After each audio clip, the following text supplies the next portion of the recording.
Mardi 4 janvier 2022, la justice mettait un point final à l'affaire Jérém Star avec le procès de Pascal Cardona, surnommé Babybel.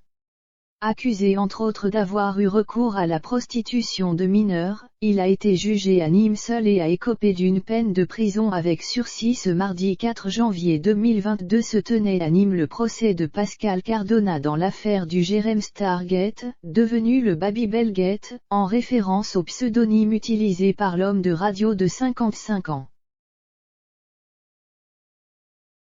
Ce dernier devait se défendre devant le tribunal correctionnel de la ville après qu'il ait été accusé de corruption de mineurs, provocation directe de mineurs à la consommation excessive d'alcool, agression sexuelle sur un mineur de 15 ans et recours à la prostitution d'un mineur, des faits graves que Pascal Cardona a toujours fermement niés. Mais le procureur adjoint de Nîmes, Stéphane Bertrand, n'a pas été convaincu par sa ligne de défense qui consistait à qualifier d'affabulateurs les plaignants. D'après lui, Babybel s'est servi de son amitié avec Jérém Star pour prendre dans ses griffes des mineurs. Les jeunes, eux, sont venus pour rencontrer leur idole Jérém Star et se retrouver dans un véritable guet-apens, a-t-il été déclaré lors du procès. Ainsi, Pascal Cardona a été condamné à 2 ans de prison dont 18 mois avec sursis probatoire. Il purgeait sa peine de 6 mois ferme à domicile sous bracelet électronique.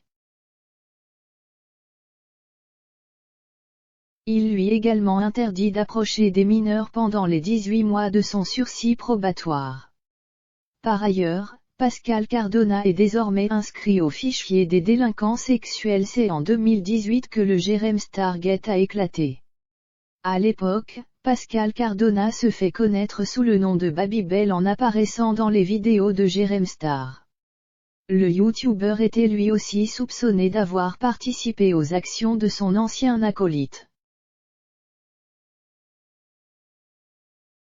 Il était notamment accusé d'avoir appâté de jeunes hommes mineurs pour qu'il ait par la suite des relations sexuelles avec Pascal Cardona.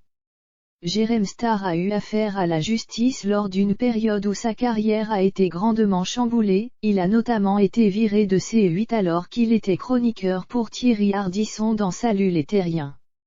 Mais finalement, au bout de 3 ans et demi, Jérémy Gisclon de son vrai nom a été innocenté.